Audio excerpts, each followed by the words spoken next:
कीदृशीन ते तेजस्वी सुजनोऽहमेव सुकृति तेनैव तेजः पते तेनैव तेजः पते।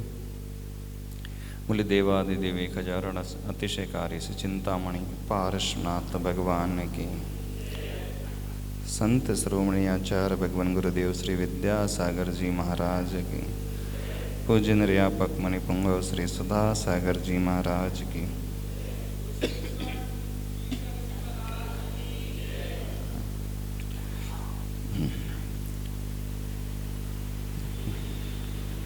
कल जो क्वेश्चन आपने किया था, क्या क्वेश्चन था? रिपीट करोगे इसे?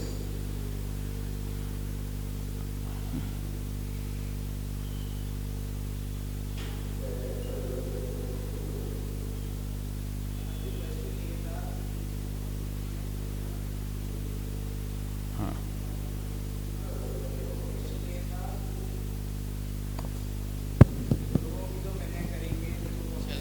शिक्षा मिलेगी, लेकिन मेन बात है कि अगर हम किताबों की विनय करेंगे तो वह भी हमें शिक्षा देगी या नहीं देगी, इसका क्या लॉजिक है?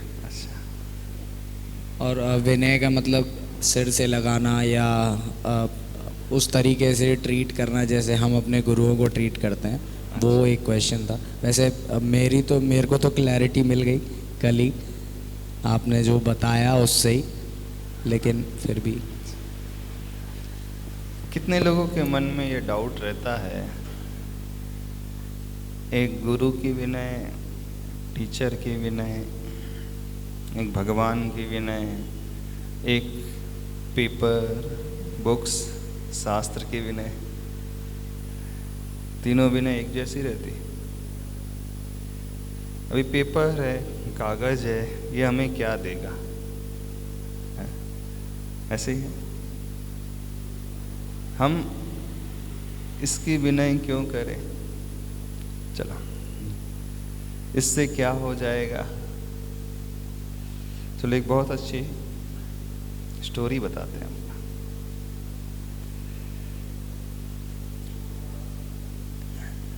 एक बहुत बड़ा फिलोसोफर था, उसने एक नाम सुना था, एक दार्शनिक का, संत का। वो अपने डाउट्स को क्लियर करने के लिए उसके पास पहुंचता है, और वो उसी कंट्री में नहीं रहता था, वो जापान में रहता था। सेंट था एक बहुत बड़ा। जब मिलने के लिए उसके पास पहुंचता है, एंट्री करता उसके रूम में दरवाज़ा खोल करके, और जैसे ही एंट्री करता बहुत जोर से दरवाज़ा बंद कर देता और जाकर के उसके सामने बैठ जाता। उससे कहता है, मैंने आपका बहुत नाम सुना है, मुझे आपसे कुछ सीखना है, मेरे कुछ डाउट्स हैं, कुछ क्वेश्चंस हैं, उन्हें मैं क्लियर करना चाहता हूँ। तो जो सेंट है उसने कहा, मैं तुम्हारे प्रश्नों के उत्तर तो बाद में दूंगा, पहले एक काम करो। बोले क्या? जो तुमने उस डोर से ट्रीटमेंट किया है, इतनी जोर से दरवाज़ा बंद करके आए हो, पहले उससे सॉरी कह करके आओ। क्या कहा उसने? उस दरवाजे से सॉरी कह करके आओ। ये भी कोई बात हुई? वो किससे सॉरी कहने के लिए कह रहा है? उस दरवाजे से जो नॉन लिविंग बिंग है। यदि कोई लिविंग बिंग होता, हमारा मिस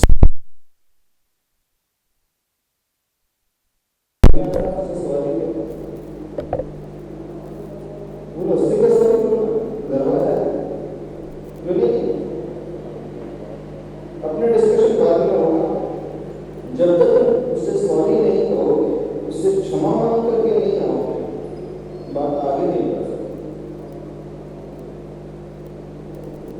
इससे पाला पड़ेगा। बहुत सारे लोग देखे इस प्रकार का व्यक्ति जीवन में पहले बार बोले वो दरवाजे से क्षमा मंगा रहा है, मरता क्या है, कुछ पाना है, और जैसे जैसे वो कह रहा है ये कर और जाता है दूर से क्षमा मांगने तो कैसे सॉरी बोले फिर आकर उसके सामने बैठे तो ये तरीका नहीं फिर मैं क्षमा मांगूंगी ऐसा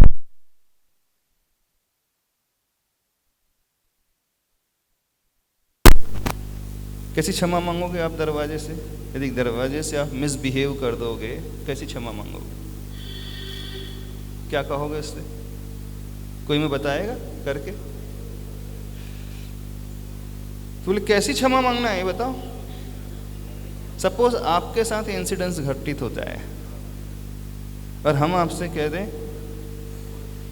कि जैसे आपने टेबल के ऊपर वो डिब्बा रखा है जोर से पटक करके, उससे सॉरी कहो, क्षमा मांगो, तो कैसे मांगोगे आप?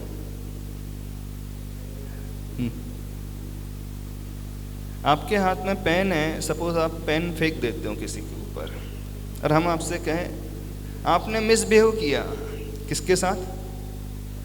पर्टिकुलर पर्सन की, चलो कोई भी नहीं है रूम में, आपका दिमाग खराब होता, पेन हाथ से उठा करके फेंक देते हैं, होता है ना कई बार। और हम आपसे कहें कि उस पेन से आपको क्षमा मांगना है, कैसे मांगोगे? कोई हमें मांग कर दे के दिखाएगा क्षमा? सॉरी बोल करके दिखाएगा पेन से? कौन बोले? हाँ, खड़े होकर के आप ही बोल दो।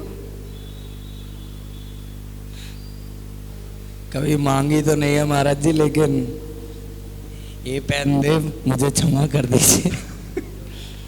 हे पेन देव मुझे क्षमा कर देना।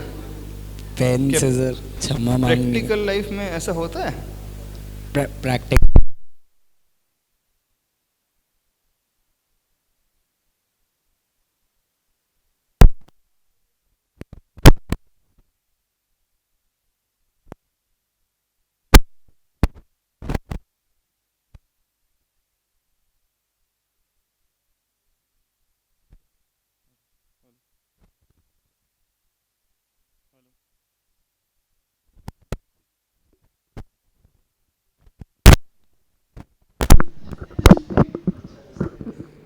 हेलो।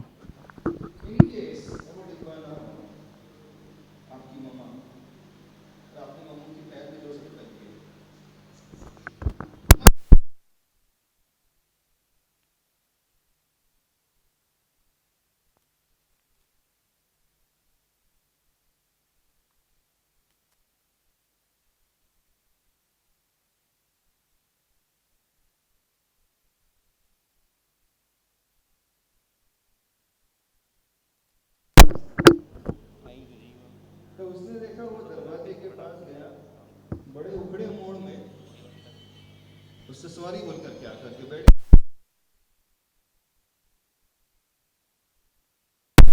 बोले क्या प्रॉपर वे है? बिल्कुल उससे वैसे ही क्षमा मांगो जैसे कोई आप लिविंग पर्सन से बात करते हो। बोले हद हो गई, अरे उससे मैं कुछ भी कहूँ कैसे भी कहूँ, अरे सॉरी बोल दिया, ये कोई कम बात है? वो क्या मेरी बात समझेगा? अच्छा, वो डिब्बा आपकी बात समझेगा? आप हंस कर के बोलो, रो कर के बोलो, पैर पड़ कर के बोलो, डिब्बा देव बोलो, पेन देव बोलो, अथवा पेन बोलो, अथवा XYZ कुछ भी बोल दो, उसके तरफ से कोई रिएक्शन आएगा? सोचो, कोई रिएक्शन आएगा? कोई रिएक्शन नहीं आएगा। जब उसकी तरफ से कोई रिएक्शन आना ही नहीं है, वो तो जड़ है, पुद्गल है, उससे भी कभी क्षमा मांगी जाती है, फिर भी वो मानने को तैयार नहीं थे। वो सेंड बोले जब तक प्रॉपर वो नहीं होगा बात आगे नहीं बढ़ सकती। बोले क्या करें भैया? बोले प्रॉपर कैसे? बोले बाकायदा पैर छू करके अच्छे से बैठ करके उसको पैर छूना है, इमेजिन करना है वो पूरा डोर है, पूरी एक बॉडी है, उसके पैर कहाँ रहेंगे, उसके हाथ कहाँ रहेंगे। एक लिविंग पर्सन को इमेजिन करके तुम्हें उससे क्षमा मांगना है। अब वो इमेजिन करता है, अब जो नीचे वाला पोर्शन था उसने इमेजिन किया कि ये पैर है, अपन इसको पैर मान लेते हैं। जैसे घर में कोई बड़ा होता है तो उनसे कैसे क्षमा मांगते हैं? पैर पड़ करके नहीं मांगते, पैर पड़ ऐसे सॉरी बोल करके आगे निकल जाते हैं। खैर आजकल तो ट्रेंड भी खत्म हो गया है सॉरी बोलने का, क्षमा मांगने का, विनय करने का। तो बिल्कुल प्रॉपरली वो उसी तरीके से बाकायदा झुक करके अपनी मिस्टेक को रियलाइज़ करता है और कहता है कि गलती हो गई मुझसे, मुझे क्षमा कर देना। मैंने सही तरीके से दरवाजे को बंद नहीं किया, जैसा करना चाहिए था मैंने वैसा नहीं किया। हाँ, बहुत अच्छे से, बहुत विनय से भर कर के वो बोलता है, लेकिन अंदर तो भाव यही थे, क्या कर रहा हूँ मैं, बेवकूफ़ी भरी हरकत है, क्योंकि सामने वाले से कुछ होना जाना ही नहीं है। अब करके वो आकर के बैठता है। अब वो सेंट उससे कहते हैं, बोले जानते हो मैंने तुमसे ये क्यों करवाया? बोले क्यों करवाया भाई? जो अपनी लाइफ में इन छोटी छोटी वस्तुओं से, छोटे छोटे लोगों से अच्छी तरीके से ट्रीटमेंट नहीं कर सकता, वो अपनी लाइफ में कभी आगे नहीं बढ़ पाएगा। उसके भीतर क्वालिटीज आ ही नहीं सकती। ऐसे ही जैन दर्शन में एक बात आती है, हम सिर्फ जीव को ही लेकर के नहीं चलते हैं, हम अजीव को भी लेकर के चलते हैं। हमारा ट्रीटमेंट सिर्फ जीव के साथ ही नहीं, अजीव के साथ भी वैसा ही होना चाहिए। जो व्यक्ति उस नॉन लिविंग से भी बहुत अच्छे से ट्रीट करना सीख लेगा, वही व्यक्ति अपनी लाइफ में हर एक पर्सन जो भी उससे मिलेगा बहुत अच्छे से, इर्रिस्पेक्टिव ऑफ वो क्या रिप्लाई कर रहा है, कर सकता है नहीं कर सकता है, ये मैटर नहीं करेगा। हम इसलिए क्षमा नहीं मांग रहे हैं कि वो अच्छा फील करे, समझना। हम इसलिए विनय नहीं कर रहे हैं कि उसके मन में हमारे प्रति अच्छी भावनाएं पैदा हो जाए। हम उसके लिए कुछ नहीं कर रहे हैं, हम अपने लिए करते हैं। समझ में आ रही है बात? नहीं आ रही? कभी आपने थैंक्स कहा है अपनी लाइफ में उन लोगों के उससे जिन्होंने आपको बहुत हेल्प की है?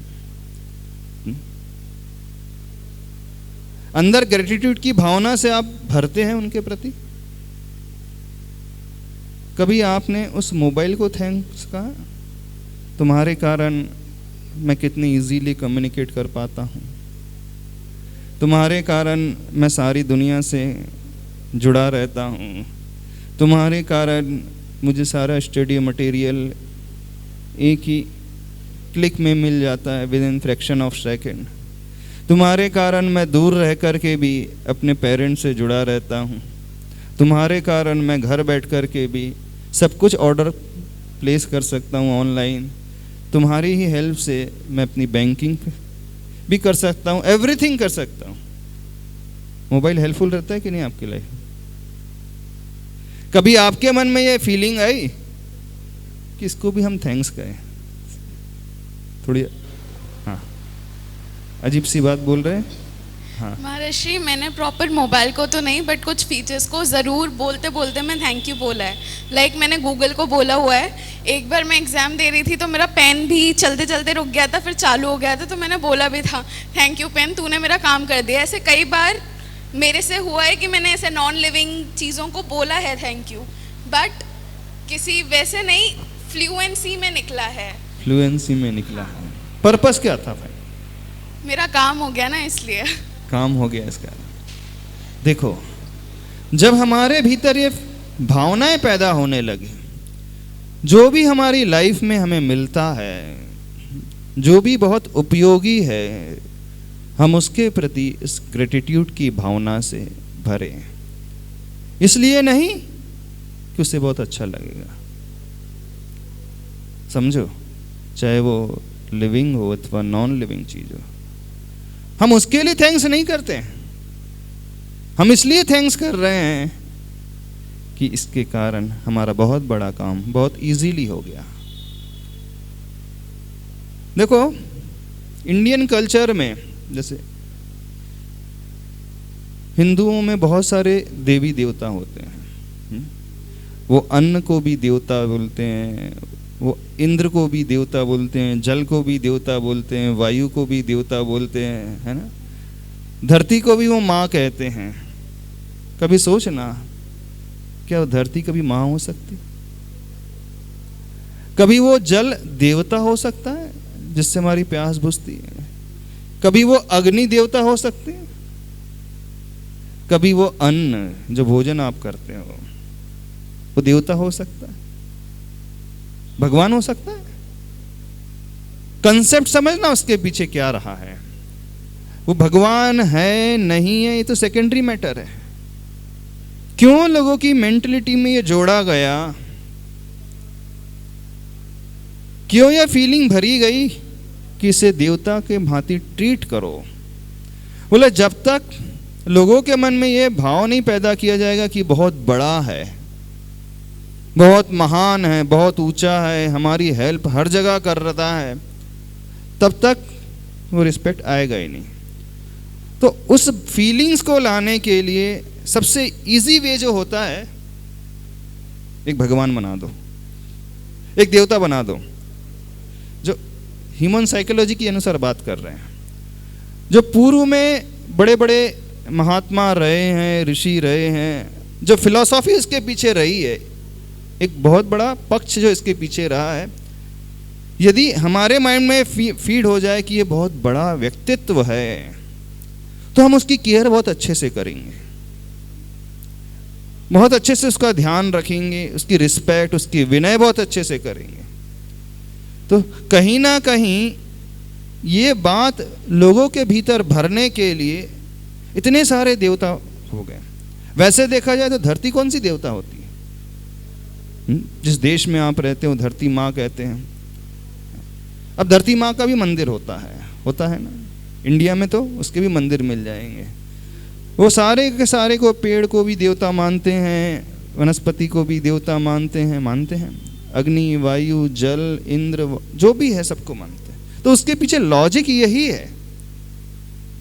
अब जैनिज्म के अनुसार हमें उस पृथ्वी को भी बहुत अच्छे से ट्रीट करना है, जल को भी बहुत अच्छे से ट्रीट करना है, उस अग्नि को भी बहुत अच्छे से ट्रीट करना है, उस एयर वायु को भी बहुत अच्छे से, और जो प्लांट हैं वनस्पति उससे भी बहुत अच्छे से। क्यों ट्रीट करना है? इसलिए नहीं कि एक फिलॉसफी कहती वो देवता है, इसलिए हम ट्रीट करना है कि उसमें बिल्कुल देवता बनने की शक्ति मौजूद है। ये डिफरेंस यहाँ पर ये है। अथवा वह बिल्कुल लिविंग बीइंग है, बिल्कुल जैसे आप रह रहे हो ना, वैसे ही वो पृथ्वी भी, जमीन, धरती, जल है, अग्नि है, वायु है, हवा है, ये सब जो प्लांट्स हैं, वनस्पति हैं, वो भी लिविंग बीइंग है। तो बोले उनके साथ भी अच्छा ट्रीटमेंट करना सीखो। आप जा रहे हो, पेड़ के नीचे बैठ गए, थोड़ी देर रेस्ट लिया, गर्मी से परेशान थे, जब उठते हो थैंक्स बोलते हो। आधे घंटे तक मैं यहाँ बैठा रहा, लेटा रहा, सोता रहा, ठंडी ठंडी छाँव आती रही, हवा आती रही। समझ में आ रही है बात? नहीं समझ में आ रही बात? नहीं समझ में आ रही बात? तो ग्रेटिट्यूड की फीलिंग से अपने भीतर अपने आप को भरना सीखें। जो भी है, तब रहा उन्होंने क्वेश्चन किया, वो शास्त्र है, पुस्तक है, बुक्स है, उसकी हम विनय क्यों करें? कभी हमारे मन में भी क्वेश्चन आता था जब अर्घ चढ़ाते थे, देवगुरु शास्त्री को अर्घ चढ़ाते हो कि नहीं आप मंदिर में जाकर के? जिनवाणी का भी अर्घ चढ़ाते हो? चढ़ाते हो ना। हाँ। जिनवाणी का अर्घ, अब उसमें क्या मिलेगा, वो जिनवाणी कैसे हो गई। बेसिकली जिनवाणी जो वर्ड है वो कैसे बना है, जिन प्लस वाणी, वाणी मीन्स ध्वनि, शब्द। अब ये तो लेटर्स हैं, ये जिनवाणी कैसे हो गई। जिनवाणी का लिटरल मीनिंग जो है, जो जिनेंद्र भगवान के श्री मुख से निकला हुआ शब्द है, वाणी है, सर्वांग से निकली हुई वाणी, तो वाणी तो वो कहलाएगी। समझ रहे हो नहीं। तो जो उपदेश उनके मुख से निकला, सर्वांग से निकला, उस उपदेश को लिपिबद्ध पेपर में, शास्त्रों में कर दिया गया, इस कारण वो जिनवाणी कहलाई जाती है। जब हम उसे पढ़ते हैं, कोई बुक्स पढ़ते हैं, तो बुक्स को पढ़ कर के, उन शब्दों को पढ़ कर के, उस उपदेश को पढ़ कर के हमारे कंसेप्ट जो है क्लियर हो जाते हैं। भले ही वो पेपर है देखने में, नॉन लिविंग है, लेकिन हमारे भीतर जो नॉलेज पैदा हुआ उसमें एक बहुत बड़े मीडियम ये बनता है। समझ रहे हो कि नहीं, नहीं समझ में आ रही। तो हम इसलिए उसे थैंक्स कहते हैं, इसलिए उसकी विनय कर रहे हैं, ना कि वो पेपर है। तो ये फीलिंग अपने भीतर लाना सीखो। वो भले ही रिप्लाई करे अथवा ना करे, हमसे कुछ कहे अथवा ना कहे, XYZ कुछ भी हो। जब आप देख, दुनिया में कुछ ऐसे भी लोग हुए हैं, इवन जब वो घर में आते थे, अपने जूते निकालते तो जूते को भी धन्यवाद देते थे। मैं सवेरे से लेकर शाम तक घूमता रहा, तुमने मेरे पैरों की बहुत अच्छे से रक्षा की, धूप से मुझे बचाया, कीचड़ से मुझे बचाया, तुम्हारे कारण मेरे पैर सुरक्षित रहे, मेरी जर्नी बहुत अच्छे से हो गई। यदि तुम नहीं होते तो क्या हालत मेरी हो जाती है। इस कारण मैं तुम्हें थैंक्स कहता हूँ। यदि आप किसी को ऐसा कहते हुए सुन ले, तो हो सकता है आपको हंसी आने लगे, बोले कैसा पागल है ये। तो पहली बार ऐसा पागल मिला जो जूतों से थैंक्स कर रहा है, पहली बार ऐसा व्यक्ति देखने में मिला जो कपड़ों से थैंक्स करता है, बोले तुम्हारे कारण मैं ठंडी से बचना हो गया। वो फैन को भी थैंक्स करता है, वो AC को भी थैंक्स करता है, वॉटेवर जो भी मिलती है XYZ। आप जहाँ बैठे हों, वो मैट है, वो चटाई है, दरी है, बोले इतनी देर तक मैं यहाँ बैठा रहा, अच्छा शांति से बैठा रहा, बहुत अच्छा लगा। क्या समझ में आ रही बात? क्वेश्चन क्लियर हुआ कि नहीं? हाँ बोलो।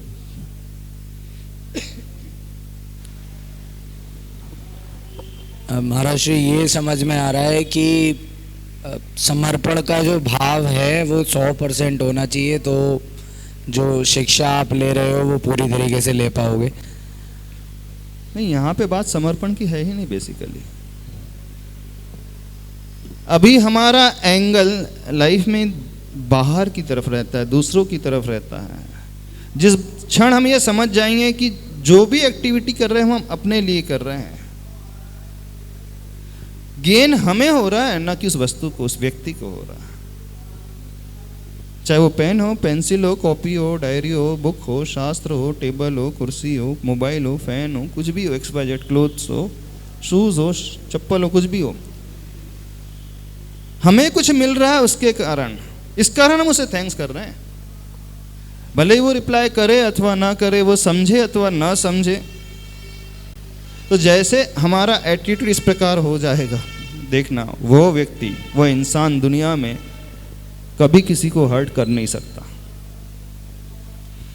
ऐसा व्यक्ति लाइफ में कभी किसी के बारे में बुरा सोच नहीं सकता, वो कभी किसी से कठोर बोल नहीं सकता, वो कभी किसी से गलत मिसबिहेव कर नहीं सकता। करने के पहले उसके मन में पॉइंट आएगा, मैं कैसे कर दूं, इसने तो कदम कदम पर मेरी हेल्प की है। जो जड़ वस्तु से थैंक्स कर सकता है, तो वो लिविंग पर्सन को कैसे हर्ट कर सकता? समझ रहे हो? थैंक्स कराने का लॉजिक क्या है? थैंक्स कराने का लॉजिक सिर्फ इतना ही है, हम अपने व्यवहार को, एटीट्यूड को, अपनी विचारधारा को इस प्रकार इसके माध्यम से बना लेते हैं कि हम दुनिया में बहुत ऊपर उठ जाते हैं। इस कारण जैन आगम में आता है, जब मुनि महाराज के लिए कहा जाता है तो बोले गलती हो जाती तो उससे भी क्षमा मांगो। बोले एक इंद्री से, 2 इंद्री से, 3 इंद्री से, 4 इंद्री से, 5 इंद्री जीव, चींटी है, बोले उसकी भी क्षमा मांगो। पेड़ पौधा है, घास है, पानी है, अननेसेसरी पानी हमने फेंक दिया, उसकी क्षमा मांगो, गलती हो गई। बोले वो क्या हो रहा है? जब संलेखना होती, समाधि होती है, तो हर एक व्यक्ति से, हर एक प्राणी से क्षमा मांगी जाती है। वो ये देखा नहीं जाता कि वो बड़ा है कि छोटा है, भले ही वो आचार्य परमेष्ठी हों, बहुत बड़े हों, गुरु हैं, गुरु होते हुए भी वो दिन में डेली प्रतिदिन 3 बार क्षमा मांगते हैं। किससे? 1 इंद्री, 2 इंद्री, 3 इंद्री। सिर्फ लिविंग बीइंग ही नहीं, यदि हमने कुछ इस प्रकार का बिहेव कर दिया पुद्गल के साथ भी, नॉन लिविंग के साथ भी, तो उसके लिए भी क्षमा मांगते। तो उससे कुछ मिल रहा है इसलिए नहीं मांगी जाती है। हम अपने आप को बहुत पवित्र निर्मल बनाते इसलिए क्षमा मांगी जाती है। लॉजिक पकड़ने की कोशिश करना, यदि ये लॉजिक पकड़ में आ गया तो लाइफ में आप कभी गलत कर ही नहीं सकते। देख लेना, जिन लोगों का नेचर बहुत उठ पटांग बोलने का है ना, नहीं है, बात बात में बड़बड़ाते रहते हैं, झल्ला जाते हैं, सुना देते हैं, सहन नहीं कर पाते हैं अपने बड़ों को भी, छोटों को भी, जिसको। कितने लोगों का नेचर ऐसा है, बिल्कुल सहन ही नहीं होती किसी की बात, तुरंत रिप्लाई, तुरंत जोर से, एकदम गुस्से से भर करके। कितने लोग करते? खड़े होकर बोलो तो सही। हाँ, कितने लोग ऐसा करते अपने लाइफ में? मास्क निकाल करके बोलना थोड़ा सा। क्या बोलना? ऐसा ही है कि कोई भी जब कुछ बोलता है, हाँ हाँ, तो एकदम से गुस्सा आ जाता है, तो फिर चिल्ला पड़ते हैं उन पर, चिल्ला पड़ते हैं। अब देखना, इस एटीट्यूड को बनाने की कोशिश करो, नेचर ऐसा बनाने की कोशिश करो, फिर उसका ट्रांसफॉर्मेशन आप अपनी लाइफ में देखना। जो हर एक वस्तु, हर एक व्यक्ति की केयर करना सीख जाएगा, वो दुनिया में कभी कुछ भी बुरा कर नहीं सकता, वो गलत कभी कर नहीं सकता, वो पाप कर नहीं पाएगा, क्योंकि कुछ गलत करने के पहले उसका कॉन्शियस उसे अलाउ ही नहीं करेगा, उससे कह देगा ये क्या कर रहे हो। बस ये ही प्रवृत्ति को लाने के लिए ये कहा जाता है, आप सबसे क्षमा मांगो, सबसे सॉरी कहो, सबको अच्छे से ट्रीट करो, सबका अच्छे से यूटिलाइजेशन करो प्रॉपरली, चाहे वो बुक्स हो, चाहे वो बैग हो, चाहे वो बस्ता हो, चाहे वो पूजा की सामग्री हो, चाहे वो मोबाइल हो, चाहे वो डिब्बा हो, कुछ भी हो, XYZ। तो उस दार्शनिक ने कहा, सेंट ने कहा, मैं सिर्फ इस कारण तुमसे कह रहा था कि तुम पहले दरवाजे से क्षमा मांगोगे आज, तो एक दिन वो आ जाएगा कि दुनिया में आप बहुत ऊंचा उठ जाओगे। समझ में आ रही है बात? नहीं। अब कितने लोगों को इम्प्रैक्टिकल लगता है? हाँ, अब थोड़ा सा बताना पीछे, कितने लोगों को लगता है कि ये तो बेवकूफ़ी वाली हरकतें सिखा रहे हैं हम? ऐसा तो नहीं लग रहा? अच्छा, इम्प्लीमेंट करना इजी है कठिन है लाइफ में? कठिन है। हाँ, कहाँ प्रॉब्लम आएगा ऐसे इम्प्लीमेंट करने में? क्यों? पीछे वाला क्या प्रॉब्लम आ जाएगा? कहाँ प्रॉब्लम आ जाएगा? क्यों प्रॉब्लम आ जाएगा? आपका क्वेश्चन बहुत अच्छा है। वैसे बहुत सारे लोगों के मन में डाउट रहता है ये, लेकिन पूछते नहीं वो, है ना? कभी आपने जिनवाणी को अर्घ चढ़ाते समय ये सोचा नहीं, बोले क्या कर रहा हूं मैं? इस कंसेप्ट को नहीं समझने के कारण दुनिया में बहुत सारे लोग भगवान को पूजना छोड़ दिया उन्होंने। बोले ये क्या है? पत्थर तो है। हाँ, कबीरदास का एक दोहा है, पत्थर पूजे हरि मिले तो मैं पूजू पहाड़, ताते तो चाकी भली पीस खाए संसार। बोले पत्थर पूजने से यदि हरि भगवान मिल जाता तो मैं तो पहाड़ को पूजूंगा, और बोले उससे तो अच्छी चक्की होती है जो दुनिया का पेट तो भरती है, आटा पीस करके देती है, लोगों का पेट भर जाता है, रोटी मिल जाती है। इस लॉजिक को नहीं समझने के कारण, ये तो हम भी जानते हैं वो पत्थर की ही मूर्ति है, वो हमें कुछ नहीं दे सकती। ये कागज है, हमें कुछ नहीं दिखा सकता। हम इसको अर्घ चढ़ाते हैं सभी लोग उसके लिए, उदक चंदन तंदुल पुष्प कई बोलते हो ना, अर्घ चढ़ाते हो। हाँ? बस आप चढ़ा करके रह जाते हो, आप भगवान के आगे झुक करके रह जाते हो। क्यों झुक जाते हो? सबने कह दिया है तो झुक जाते हैं। आपने अभी तक सोचा ही नहीं। हम दूसरों के लिए नहीं, अपने लिए झुक रहे हैं।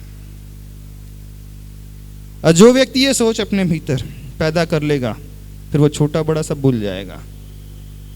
वो छोटे की भी उतनी रिस्पेक्ट करेगा। मैं उसके लिए रिस्पेक्ट नहीं कर रहा हूं, समझो इस बात को। मेरा बिहेवियर उसके लिए अच्छा नहीं है, क्योंकि वो मुझसे अच्छा बिहेव कर रहा है तो मैं इसलिए कर रहा हूं, नहीं, इसलिए नहीं। पर्पस ये नहीं है। पर्पस समझो, मुझे अपने आप को बेटर बनाना, अच्छा बनाना, इसलिए मैं उसकी विनय कर रहा हूं। ये कंसेप्ट जो समझ ले, वही व्यक्ति धर्म को भी समझ सकता है।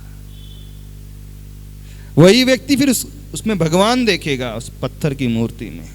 नहीं है तो उसे पत्थर नजर आएगा, नहीं है तो उसे कागज नजर आएगा। बोले क्या कागज की पूजा करने बैठ गए। अब आपने मोबाइल में जिनवाणी खोल ली, सपोज भक्तामृत स्तोत्र खोल लिया मोबाइल में, कभी मोबाइल को अर्घ चढ़ा लोगे? क्यों? मोबाइल में भक्तामृत स्तोत्र खुला है, कितने लोग चढ़ा लेंगे उस मोबाइल को जो भक्तामृत स्तोत्र आपको दिख रहा है? हाँ, कितने लोग चढ़ा लेंगे यार? चलो पूछ रहे हैं आपसे, चढ़ा लोगे? अच्छा, नहीं चढ़ाओगे? क्यों नहीं चढ़ाओगे? बताओ हमें। अब आपने कहा ना नहीं चढ़ाएंगे, तो हम आपसे रीजन पूछ रहे हैं, क्यों नहीं चढ़ाओगे? रीजन तो बताओ, दो हमें, क्यों नहीं चढ़ाओगे आप? बोलना खड़े होकर के। हम रीजन ही जानना चाहते हैं आखिर। चलो इसी कंसेप्ट को आज क्लियर कर लेते हैं। वैसे अपना वो पॉइंट, अभी वो टॉपिक बाकी है, भाग्य, पुरुषार्थ और कौन कहाँ से आया, कब से आए हैं। हाँ, अभी क्वेश्चन ये था। हाँ बोलो। नमोस्तु महाराज जी। चढ़ा तो देते हैं लेकिन प्रेफर करते हैं कि रिनवाड़ी से ही पढ़ के चढ़ाएं। नहीं, सपोज आप मोबाइल खोल करके बैठे हो और भक्तामृत का एक अर्घ आ रहा है, श्लोक आ रहा है। हाँ, अथवा ई लाइब्रेरी होती है, ई बुक्स होगी, शास्त्र मिल जाएगा आपको। आप भगवान महावीर का चरित्र पढ़ रहे हैं तो उसको देख करके अर्घ चढ़ा दोगे? चढ़ा देते हैं। चढ़ाया कभी आज तक? हाँ, मोबाइल से पढ़ के चढ़ाया। मोबाइल में? हाँ। तो मोबाइल को अर्घ चढ़ाया? मोबाइल पे नहीं चढ़ाया, मोबाइल से पढ़ के अर्घ चढ़ाया। नहीं, मोबाइल से पढ़ करके चढ़ाना अलग है, हम वो नहीं पूछ रहे हैं। मोबाइल पे नहीं चढ़ाया। अच्छा, मोबाइल यदि हम कहें कि मोबाइल को चढ़ाना तो चढ़ा दोगे? नहीं। हाँ, कितने, क्यों नहीं चढ़ा पाओगे? पीछे में। हाँ, नहीं महाराज जी, चढ़ा भी सकते हैं, क्योंकि काफ़ी जगह ऐसा होता है कि जहाँ पे वो मंदिर नहीं जा पाते, वो लोग फ़ोन से भी पूजा करते हैं। देखो, बस श्रद्धा फोन होनी से चाहिए। पूजा करना अलग चीज हो गई। फ़ोन की सामने भगवान की फ़ोटो लगा देते हैं तो उसकी पूजा करते हैं। जैसे जिनवाणी को अर्घ चढ़ाते हैं, जिनवाणी क्या है आखिर? पेपर ही तो है, नहीं, कागज ही तो है, कागज का टुकड़ा नहीं है। कागज ही पे तो लिखी हुई है। आप बुक है, शास्त्र है, शास्त्र को अर्घ चढ़ा रहे हो, अलमारी में रखे हुए हैं सारे शास्त्र, आप अर्घ चढ़ाते हो। क्या है वो? पेपर, तो पेपर ही पे लिखी है ना। तो आप पेपर को तो अर्घ नहीं चढ़ा रहे हो, कागज को तो अर्घ नहीं चढ़ा रहे हो। वो जिनवाणी है क्योंकि वो भगवान के मुख से निकली है, उसी शब्दों को वहां पर लिखा गया। तो अब मोबाइल, तो मोबाइल भी जिनवाणी बन जाएगी, क्या परेशानी? बशर्ते यदि वो खुला हो शास्त्र, तब वो जिनवाणी बन जाएगी। और जब आप म्यूजिक सुन रहे हैं, वीडियोस देख रहे हैं, तो फिर वो दूसरा इंस्ट्रूमेंट बन जाएगा। हाँ हाँ, आ रहा था, ये डाउट हो रहा था कि दिन भर हम इसमें इधर उधर की बातें सुनते रहते हैं, देखते रहते हैं, इधर इधर के वीडियोस देखते रहते हैं, चैट करते रहते हैं, तो इसको हम कैसे? समझ में आ रही बात? नहीं समझ में आ रही? पॉइंट को समझने की कोशिश करो, जब तक समझ में नहीं आएगा पॉइंट, सब कुछ अर्घ भी चढ़ाते जाओगे, रोज जिनवाणी में कुछ नहीं मिलेगा। हम कहना हाँ महाराज जी, जैसे आपने बोला कि हम बाकी सारे काम भी करते तो उसके प्रति वो विशुद्धि वाले हाँ, भाव विशुद्धि वाली भाव नहीं आती, नहीं आती, फीलिंग नहीं आती। लेकिन जिस समय जिनवाणी खुली है उसमें, तब तो वो जिनवाणी हो गई। हाँ, तो उस समय तो हम उसे ऊपर ही रखते हैं, ऐसा नहीं कहाँ कि ऊपर नीचे- रखते हैं? हमने देखा कि लोग तो पैर पे रखे हुए हैं, हाँ, नहीं, लैब टेबल पे ही रखे हुए हैं, और वो पूजा की पंक्ति पढ़ रहे हैं, भक्तामृत स्तोत्र पढ़ रहे हैं। तो हमारे लिए कागज पूजनी नहीं है, अंतर समझो। उसमें जो लिखा शब्द है, और चूंकि वो शब्द हमें भगवान के भावों तक लेकर के जाता है, इसलिए वो जिनवाणी कहला रही है, वो शास्त्र कहला रहा है, आगम कहला रहा है। तो जिस समय मोबाइल में खुल के, तो मोबाइल भी जिनवाणी बन जाएगी। वो फिर मोबाइल थोड़ी रहेगा, सेलफोन थोड़ी रहेगा, वो कैमरा नहीं रहेगा आपका, वीडियो कैमरा, वीडियो कॉलिंग हो रही है वैसा नहीं रहेगा। उस समय तो जिनवाणी बन गई। इस लॉजिक को पकड़ लोगे तो फिर हर लॉजिक तक पहुंच जाओगे। समझ रहे हो कि नहीं? तो हमारा पर्पस जो है उस पेपर के पैर छूना नहीं, उसकी विनय करना नहीं है, क्योंकि उससे हमें कुछ मिलता है, हमने सीखा है। वो भगवान की वाणी को वहाँ पर संकेत के रूप में लेटर्स से लिखा गया, इस कारण हम उसकी विनय कर रहे हैं। तो ये कैसे पॉसिबल होगा कि व्यक्ति का नेचर इस प्रकार का बन जाए? तो हम ये कह रहे हैं, दुनिया में हर एक की उपयोगिता समझने की कोशिश करो। जब हम उसकी उपयोगिता समझ लेंगे तो हम उसे हर्ट नहीं कर सकते, हम उसके साथ मिसबिहेव नहीं कर सकते, हम उसके साथ गलत ट्रीटमेंट नहीं कर सकते। फिर वो पेपर हो, शूज हो, शर्ट हो, कैप हो, अन्न हो, पानी हो, घर हो, चटाई हो, कुछ भी हो। क्यों नहीं करेंगे? क्योंकि ये हर कदम पे मेरे लिए कुछ दे रही है। फिर वो अननेसेसरी कुछ वेस्ट भी नहीं करेगा। देखना, आप बैठे बैठे पेपर फाड़ करके फेंक देते हैं, आप बैठे बैठे चटाई तोड़ते रहते हैं, आप बैठे बैठे जो है पत्थर फेंकते रहते हैं, आप बैठे बैठे नल खाली खुला छोड़ करके चले जाते हैं, फैन चल रहा है तो चलते रहता है, लाइट चल रही है तो चलती रहती नहीं है मंदिर में। क्यों? आपकी वो फीलिंग क्यों नहीं आ रही? क्योंकि आपने समझा ही नहीं अभी तक। नहीं समझ में आ रहा हमारा पॉइंट? तब थैंक्स का सबसे कर सकते हो। किससे? रोज घर में पहुंचने, कपड़ों से थैंक्स बोलना, तुमने कितने अच्छे से मुझे रखा संभाल करके। इम्प्रैक्टिकल लग रहा है? इम्प्रैक्टिकल तो नहीं लग रहा, बेवकूफ़ी भरी हरकत लग रही है। ये क्या करवाया जा रहा है? कभी करा नहीं है। अच्छा सा, लेकिन अंदर तो ये भाव ला सकते हैं कि नहीं ला सकते? कुछ तो भी और हम करवा रहे हैं आपसे। देखो, जब जैन साधु मुनिराज उस पेड़ से क्षमा क्यों मांग लेते हैं? मुनि महाराज, आचार्य भगवान तो कितने बड़े होते हैं, पेड़ पौधा कितना छोटा सा, एक इंद्रिय, ये संगी पंचेंद्रिय।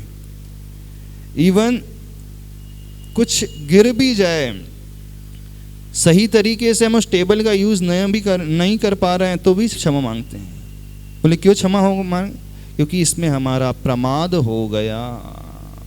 क्या हो गया? हमारा प्रमाद हो गया, केयरलेसनेस हो गई। और जहाँ केयरलेसनेस होगी वहाँ निश्चित रूप से हिंसा होती है, वहाँ निश्चित रूप से पाप होता है। तो इसको ध्यान में रखते हुए वो क्षमा मांगते। हम ये कह रहे हैं, भले ही उसमें जीव मरे अथवा ना मरे, लेकिन हमने जो क्षमा मांगी हमारे प्रमाद के कारण मांगी, हमने उसका ध्यान नहीं रखा। आपने डिब्बा, देखो हमारे गुरु जी महाराज बोले, आपने डिब्बा ऐसा रख दिया, सपोज के नीचे छोटी छोटी चींटी होती, आपने पटक दिया, अभी तो नहीं है, होती तो मर जाती, नहीं मर जाती। तो हम दुनिया में कभी किसी के लिए कुछ नहीं करते, सब कुछ अपने लिए करते हैं। अच्छा, आपने जैन साधु को देखा है ना, मुनि महाराज को देखा है? मुनि महाराज का कि कितने व्रत होते हैं? पता है आपको?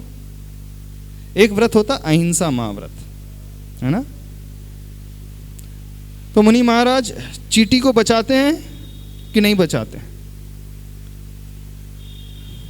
जब वो चल रहे हैं और पैर के सामने देख रहे चींटी आ गई, तो चींटी को बचाते हैं कि नहीं बचाते हैं?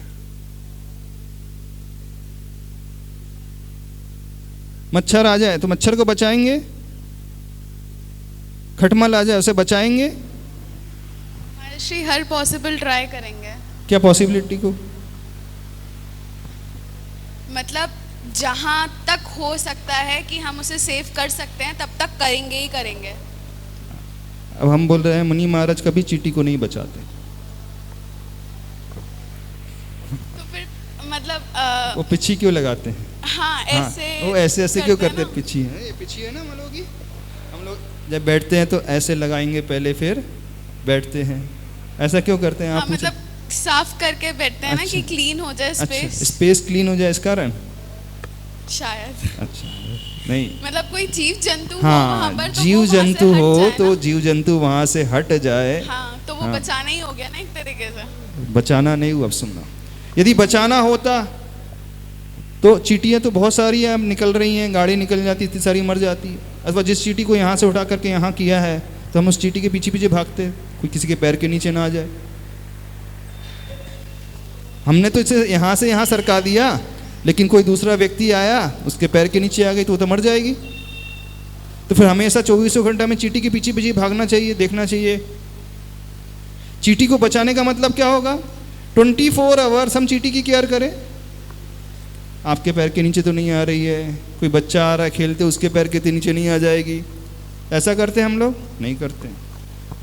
तो क्या करते हैं हम लोग? कभी चींटी को नहीं बचाते हैं, हम लोग तो अपने अहिंसा व्रत को पालते हैं। डिफरेंस समझना, हम लोग अपने व्रतों को पालते हैं, आचरण को पालते हैं, न कि चींटी को बचा रहे हैं। ये जो एक्टिविटी हो रही है चींटी को बचाने के लिए नहीं हो रही है, ये एक्टिविटी हो रही है हमारे अहिंसा व्रत के पालन के लिए। यदि हम चींटी को बचाने का इंटेंशन रखेंगे तो 24 घंटे हम चींटी के पीछे पीछे भागेंगे, देखेंगे कहीं चींटी पैर के तो नीचे नहीं आ रही। अंतर कहने में नहीं आएगा कि चींटी को बचाया जा रहा है, पर इंटेंशन चींटी को बचाने का नहीं है। इंटेंशन कौन सा है? अपने नियम को पालन करने का है। समझ रहे हो? डिफरेंस समझ में आ रहा है आपको? नहीं, एक एक्टिविटी, हाँ खड़े होकर बोलो। बहुत अच्छा कंसेप्ट क्लियर कर लो आज, बहुत बड़ा कंसेप्ट है, उसकी गहराई छिपी हुई है। हाँ नमस्ते गुरुदेव। गुरुदेव, जब भी आपको ये सेल्फ रियलाइजेशन हो जाता है कि आप जब कोई बुक से ज्ञान लेते हैं तो एक अपने आप ही इमोशंस क्रिएट होते हैं, कभी आप ओवरवेल्म हो जाते हैं, कभी आप इमोशनल हो जाते हैं कि आप अपने आप बुक को अपने सर से उठा के लगाते हैं। बट उसके संग ये भी होता है कि आपके जो साथ में रहने वाले वो उनको अभी ये रियलाइजेशन नहीं हुआ है।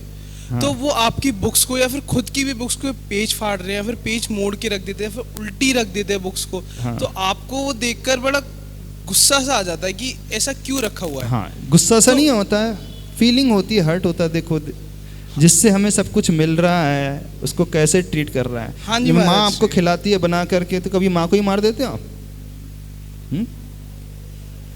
माँ को उल्टा सीधा पटक दिया आपने, हाँ, सिर नीचे कर दिया, पैर ऊपर कर दिए, ऐसा करते? तो जिनवाणी भी तो माँ है ना। जिनवाणी जो शास्त्र है वो भी तो जो जिनवाणी माता बोलते ना, माँ बोलते ना, शारदा माँ, जिनवाणी माँ, माँ बोलते ना, तो उसको उल्टी रख देते ऐसे पलट के। अभी कहाँ आपने, हम माँ को ऐसे उल्टा सीधा कुछ भी ट्रीट नहीं करते, बहुत केयर करते, अच्छे से रखते। इसका मतलब आप उल्टा सीधा रख रहे हो, पेज मोड़ रहे हो, ऐसी छोड़ रहे हो, इसका क्या अर्थ है? आपने उसे माँ की दृष्टि से देखा ही नहीं। अभी दृष्टि क्या है? बाहर की दृष्टि है कि मैं कुछ कर रहा हूं।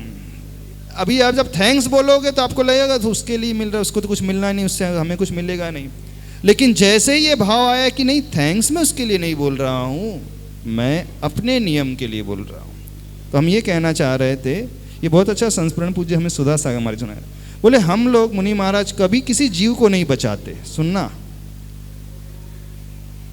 हम किसी की रक्षा नहीं करते, सिर्फ हम इतना करते हैं कि हमारे प्रमाद के कारण, हमारे केयरलेसनेस के कारण वो असमय में ही पीड़ित ना हो जाए, उसे कष्ट ना पहुंच जाए, वो मरण को प्राप्त ना हो जाए। हमारी गलती की, प्रमाद मीन्स हमारी गलती, मिस्टेक।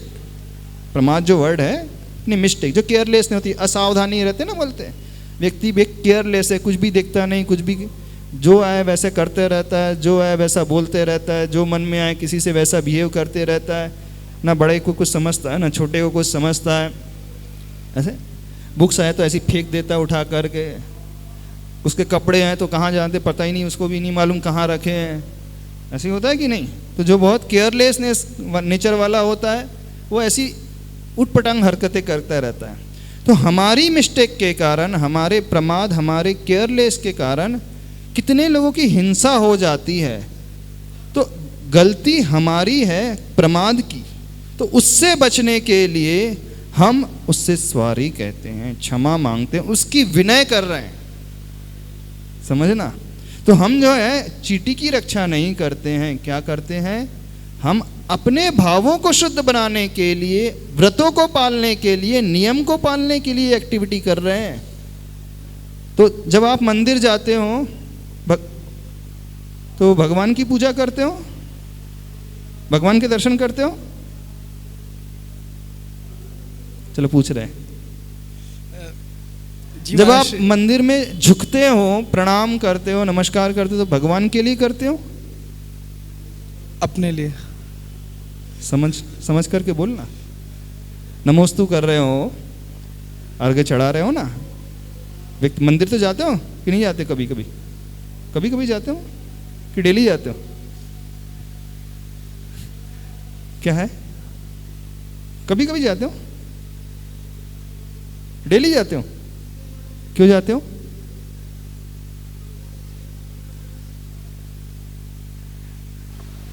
अपने लिए जाते हैं, वहाँ पे दर्शन करने जाते हैं। कि भगवान के लिए? नहीं, अपने लिए जाते हैं, दर्शन करने जाते हैं कि जाना ही है मंदिर। तो नमोस्तु भगवान को करते हो? पूजा भगवान की कर रहे हो, दर्शन भगवान के कर रहे हो, सारा कार्य भगवान के लिए हो रहा है। भगवान तो आपको कुछ दे नहीं रहे, वहां पे रिप्लाई भी नहीं दे रहे, ना आशीर्वाद दे रहे, ना कुछ बोल रहे हैं। तो हम ना भगवान के लिए दर्शन करते हैं, ना भगवान के लिए पूजा करते हैं, जो भी कार्य करते हैं अपने लिए कर रहे हैं। बस मीडियम उसमें भगवान बनेंगे, वो प्रतिमा बनेगी, वो मूर्ति बनेगी। ऐसे ही जब हम शास्त्र पढ़ते हैं, उसको विनय कर रहे हैं, तो उसके लिए नहीं कर रहे, अपने लिए कर रहे हैं। किसी से हम सॉरी बोलते हैं तो उसके लिए नहीं, अपने लिए। चींटी को नहीं बचा रहे, अपने व्रतों का पालन कर रहे हैं।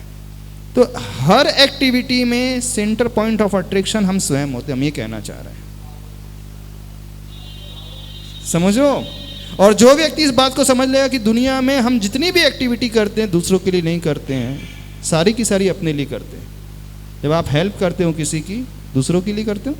अपने लिए करते हैं, अपने सेल्फ सेटिस्फेक्शन होता है। हाँ, सेल्फ सेटिस्फेक्शन हो रहा है इसलिए कर रहे हो ना। जब आप किसी की सेवा कर रहे हो, उसके पैर दबाते हो, अथवा बीमार है उसकी केयर कर रहे हो, फीवर 104 डिग्री हो गया है तो ठंडी पट्टी रखते हो माथे में, तो उसके लिए कर रहे हो। अब थोड़ा सा और पूछ रहे हैं, क्यों? घर में कोई बीमार हो गया, सपोज भाई बीमार है, सिस्टर बीमार है, आप रात भर अब ठंडी पट्टी रख रहे हो, बर्फ की पट्टी रख रहे हो, टेम्परेचर 104 बना है, तो उसके लिए कर रहे हो कि अपने लिए कर रहे हो?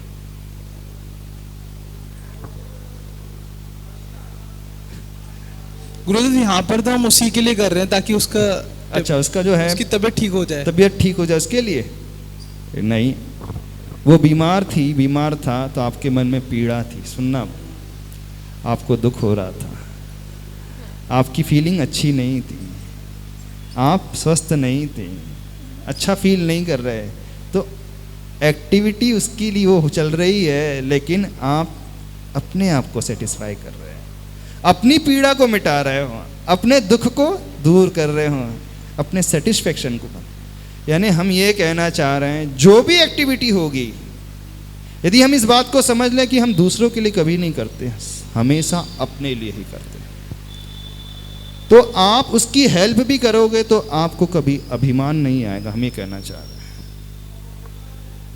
आप मान से नहीं भरोगे, ये फीलिंग नहीं लाओगे कि तुम भी क्या याद रखोगे, मैंने एहसान किया है। याद रखना, तुम्हारे ऊपर मुसीबत आई थी तब मैंने तुम्हें बचाया। यदि मैं केयर नहीं करता, मैं ध्यान नहीं रखता, मैं इलाज नहीं कराता, मैं सेवा नहीं करता, तो क्या हालत हो जाती है। ये अभिमान की भावना कब पैदा होती है, ईगो कब पैदा होता है, जब आप दूसरों को देखते हो। अब एक्टिविटी वही चल रही है, साहब नहीं, आपने दिन रात सेवा की, लेकिन ईगो उसे नहीं आएगा, वो सेवा करके सोचेगा इससे मैंने अपने हृदय की पीड़ा दूर की। डिफरेंस समझ रहे हो कि नहीं। तो हम ये कहना चाह रहे हैं, दुनिया में जो भी एक्टिविटी व्यक्ति करता है कभी दूसरों के लिए नहीं करता है, कभी नहीं करता है। चाहे आप पेरेंट्स के साथ अच्छा बिहेव कर रहे हो, भाई के साथ कर रहे हो, सिस्टर के साथ कर रहे हो, फ्रेंड्स के साथ कर रहे हो, किसी की हेल्प कर रहे हो, किसी की विनय कर रहे हो। सुनो, आपने क्वेश्चन किया था ना, कागज की विनय करने से क्या होगा। हम कागज की विनय ही नहीं कर रहे हैं। विनय करने से हमारी क्वालिटीज इंप्रूव होती है, हम कुछ ग्रास्प करते हैं, हम कुछ पाते हैं, इसलिए हम झुक रहे हैं। तो सेवा करते हुए भी आप बहुत डाउन टू अर्थ रहोगे, हम ये कहना चाह रहे हैं। हाँ, क्या पूछ रहे थे। महाराज जी, जो आप प्रवचन देते हैं वो भी किसी व्रत का पार्ट होता है। अच्छा, हम लोग जो प्रवचन दे रहे, क्लास दे रहे थे, व्रत का पार्ट है। हाँ, है ना। धर्मोपदेश एक स्वाध्याय होता है, हम दूसरों को नहीं सुनाते हैं, जो हम बोल रहे हैं उससे हम स्वयं भी समझते हैं, हमारी मेंटलिटी क्लियर होती है, हमारे भाव शुद्ध होते हैं। निमित्त दूसरा बनेगा पर उसका रिजल्ट हमें मिलेगा। कहने में आएगा कि दूसरों को दिया जा रहा है, कहने में आएगा कि आप दूसरे को दान दे रहे हो, कहने में आएगा कि दूसरे की हेल्प कर रहे हो, आप उस बीमार की सेवा कर रहे हो, लेकिन अल्टीमेटली गेनर कौन रहता है, वो तो रहेगा, पर प्राइमरी गेनर हम स्वयं रहेंगे, वो सेकेंडरी गेनर रहेगा। समझना इस बात को। कहने में आएगा कि देखो तबीयत तुम्हारी ठीक हो गई ना, मैंने सेवा की, अब उससे ही कहोगे ना मैं रात भर जाग करके तुम्हारी सेवा करता रहा। याद रखना, कोई नहीं था, कोई भी नहीं था तुम्हारे पास, जितने तुम्हारे अपने वाले थे ना सब सो रहे थे, कोई ध्यान ही रखने वाला नहीं था, बस मैं ही था जो रात भर जाग रहा था। कहने में क्या आएगा कि मैंने तुम्हारी सेवा की, इस कारण तुम ठीक हुए हैं। लेकिन प्राइमरी जो गेनर होते हम स्वयं होते, अपने हृदय की पीड़ा को हम दूर करते हैं। और जो दूसरा है वे कर्म सिद्धांत के अनुसार वो व्यक्ति पुण्य कर्म को कमाता है, उसकी फीलिंग्स अच्छी हो जाती है, उसके भाव शुद्ध हो जाते हैं, वो बहुत आनंद से भरता है। तो जो व्यक्ति हमेशा ये सोचेगा कि मैं दूसरों के लिए कभी कुछ नहीं करता हूँ, तो वो कभी किसी को हर्ट कर ही नहीं सकता, और अच्छा करके उसके कभी ईगो आ नहीं सकता। समझना, उसका सबसे बड़ा इफेक्ट क्या होगा लाइफ में।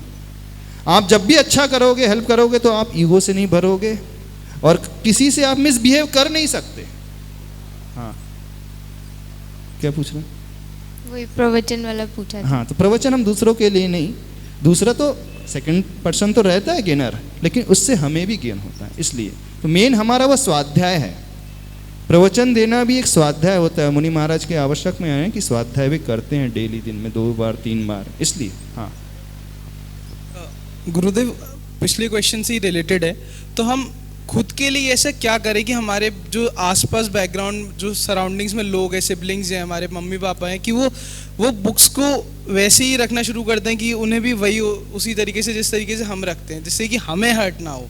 हाँ, ऐसा क्या करें कि बात बुक्स की है ही नहीं, बुक्स तक सीमित नहीं रखना अपने आप को। हम तो हर एक्टिविटी के लिए कह रहे हैं, आप अपने क्लोथ्स को भी बहुत अच्छे से रखो, आप अपने शूज को भी बहुत अच्छे से रखो, आप अपने मोबाइल को भी बहुत अच्छे से रखो। यानी जो आप अपने अन्न को भी बहुत अच्छे से ट्रीट करो, क्योंकि उसके कारण आप जी पा रहे हो। तो जो आपको हेल्प कर रहा है अपनी लाइफ में, वो लिविंग बीइंग हो अथवा non living being, forget about it. हमारा पर्पस ये है, हमें अपने से लिए अच्छे से कुछ करना है, कुछ पाना है। तो फिर देखना आपका व्यवहार, आपका जीवन, आपका तरीका इतना अच्छा हो जाएगा, गजब का हो जाएगा कि दुनिया वाले आपको छोड़ेंगे ही नहीं। यानी आप कभी गलत कुछ कर नहीं सकते, सोच नहीं सकते, बोल नहीं सकते, क्योंकि आप हर एक की केयर कर रहे हो। और केयर दूसरे के लिए नहीं कर रहे, केयर अपने लिए कर रहे हो। वो सिर्फ एक मीडियम बनेगा। तो हम ये कहना चाहते हैं, दुनिया में कभी भी कोई व्यक्ति दूसरों का कुछ नहीं करता, हमेशा अपना ही करता है, अपना ही बेनिफिट उसमें छिपा हुआ होता है। और जहां हमारी दृष्टि दूसरों की ओर गई, तो हमको लगेगा मैं क्यों खर्च करूं भाई उसके लिए, हाँ, मैं क्यों उसके लिए बेयर करूं, मैं इसके लिए कष्ट क्यों सहूं, मैं अपनी रात भर नींद क्यों भगाऊं, वो भुगतेगा, हो रहा है, तो आप उसकी केयर भी नहीं करोगे। तो महाराष्ट्र हमें हाँ। जैसे मेरी बहन छोटी है, मुझे अभी उसे रियलाइज कराना है बुक्स की वैल्यू। परसों ही वो पेजेस फाड़ रही थी तो मुझे अच्छा नहीं लगा था। हाँ। तो मैं उसको रियलाइज कैसे कराऊं, ऐसे क्या पॉइंटर्स डालूं मैं उसकी लाइफ में जिससे कि अच्छा, उसको अच्छा। रियलाइज हो जाए उसकी वैल्यू, सेल्फ रियलाइजेशन उसको अर्ली स्टेज देखो पे आ जाए। अर्ली स्टेज में तो फिर व्यक्ति को रियलाइज कराने का सबसे अच्छा तरीका होता है उसके भीतर दो चीज़ें, या तो उसे लोभ दो या उसके भीतर भय पैदा करो। यदि आप इस प्रकार की एक्टिविटी करोगे तो लाइफ में कुछ गेन नहीं कर पाओगे, विद्या आएगी नहीं, सीख नहीं पाएंगे। जो डराते थे ना पेरेंट्स, यदि तुम अच्छे से केयर नहीं करोगे तो तुम्हारे अंदर विद्या नहीं आएगी, तुम कुछ सीखोगे, एग्जाम में मार्क्स नहीं आएंगे, अच्छे से सक्सेसफुल नहीं बनेंगे, तो एक डर भय पैदा किया जाता है, क्योंकि बच्चा तो अभी समझता नहीं है इनिशियल में, तो वो भय से अथवा लालच से, यदि तुम अच्छे से बिहेवियर करोगे तो आपके लिए गिफ्ट मिलेगी, तो इनिशियली वो गिफ्ट की लालच में मुझे ये मिलेगा खाने के लिए, ये पहनने के लिए मिलेगा, मेरी ये मनपसंद वस्तु मिल जाएगी, तो फिर वो अच्छे से व्यवहार करना सीख जाएगा। दो ही रास्ते हैं, या तो उसे कुछ लालच दो शुरुआत में, और बच्चों के लिए सबसे अच्छा तरीका होता है कुछ लोभ देख करके उसको सही ट्रैक पे लाया जाता है, उसी से वो मानेंगे, फिर धीरे धीरे वो हैबिट बन जाएगी। पर उनका उद्देश्य था वो लालच के लिए, वो वस्तु मिलेगी, लेकिन जैसे जैसे मैच्योरिटी आ जाएगी फिर वो रियलाइज करेंगे अभी तक तो मैं लालच के लिए कर रहा था, पर आज मुझे वास्तविकता पता चली, अब मुझे लालच के लिए नहीं करना है, मुझे अपने लिए करना है। समझ रहे हो कि नहीं? तो बच्चों का सबसे अच्छा तरीका है लोभ, और बड़ों के लिए है भय, जिसको नहीं समझ में आता है। फिर बाद में भय और लोभ से ऊपर उठ करके जो ओरिजिनलिटी है वो सिखाओ। हम दूसरों के लिए नहीं करते हैं, अपने लिए करते हैं। समझ में आ रहा है? टाइम तो हो गया आज, हाँ, क्या क्वेश्चन है? अभी उस टॉपिक को कंटिन्यू करेंगे। कौन पहले आया, मुर्गी आई कि पेंडा पहले आया? हाँ, क्या सवाल है, पूछ लो क्वेश्चन। हाँ हाँ हाँ बोलो। महर्षि एक चीज़ और पूछनी थी, मतलब ये बुक्स जी होती हैं, हम विनय भी करते हैं, बट इसमें भी डिफ्रेंसिएशन रखते हैं। हाँ। लाइक मेरी बुक्स हैं और मेरे भाई की बुक्स हैं, दोनों को हम इक्वल रिस्पेक्ट तो दे रहे हैं, बट कहीं ना कहीं मैंने उसे कई बार बोला है कि पारू ये मेरी बुक्स हैं, इन्हें इज्जत दे, हाँ। इन्हें अपनी तरह ट्रीट मत कर। हाँ। तो इस चीज़ का क्या करें? डिफरेंस मैं कर रही हूँ, मतलब वो उसकी मेरी सही ये तो रख रहेगा, रहे हैं, बट ये तो रहेगा डिफरेंस, क्योंकि आप डायरेक्टली जिससे गेन कर रहे हैं वो आपके लिए सबसे ज़्यादा उपकार करने वाली है, उसके प्रति तो बहुत ज़्यादा रिस्पेक्ट आएगा, जिससे हमें डायरेक्टली कुछ सीखने के लिए मिल रहा है। नेचुरली होता है, जो गुरु हमें सिखाएंगे तो उसके प्रति रिस्पेक्ट का भाव और बढ़ेगा। ऐसा नहीं कि अन्य के प्रति रिस्पेक्ट नहीं आएगा, लेकिन जिन भगवान से, जिस व्यक्ति से हमें सब कुछ मिला है, जिसने आपकी हेल्प की, जिस व्यक्ति ने जब आपकी परेशानी के दिन थे उसने आकर आपको बचाया, आपको समझाया, तो उसकी रिस्पेक्ट तो नेचुरली बढ़ी जाएगी। लेकिन हमें किसी की डिसरिस्पेक्ट भी नहीं करना है, इस बात को समझना। ठीक है, आपका क्वेश्चन क्या है? क्वेश्चन पूछ लो, फिर उसके बाद अपन कंटिन्यू कर लेंगे। नहीं महर्षि, अभी कोई सवाल नहीं है, जो कल हम टॉपिक कर रहे थे कवर, अच्छा अच्छा, जब वो हो जाएगा तब पूछूंगा मैं। ठीक है, चलिए आज इतना ही रखते हैं।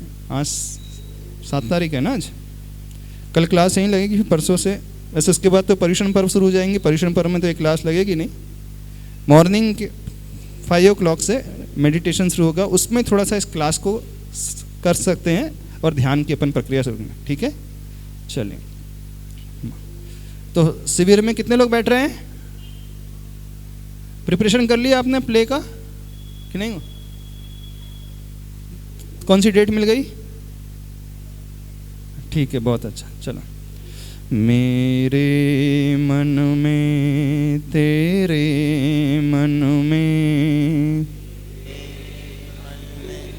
तेरे मन में, सबके मन में हो, सबके मन में वैरे न होवे, पाप न होवे, मेरे न होवे, पाप न होवे, भाव क्षमा के हो, भाव क्षमा के हो, मेरा मंगल तेरा मंगल, मेरा मंगल तेरा मंगल, सबका मंगल हो, सबका मंगल हो। मेरा उत्तम तेरा उत्तम, मेरा उत्तम तेरा उत्तम, सबका उत्तम हो।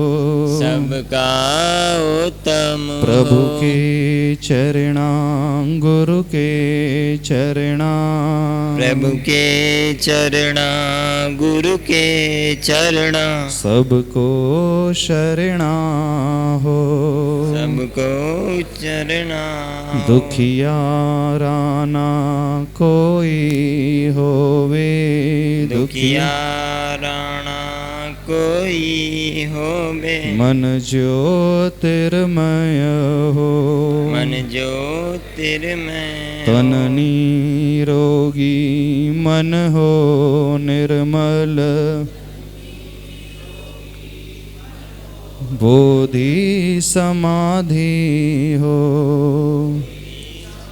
ओम अरहं परम शांति, ओम अरहं परम शांति, ओम अरहं परम शांति। बोले महावीर भगवान की की जय।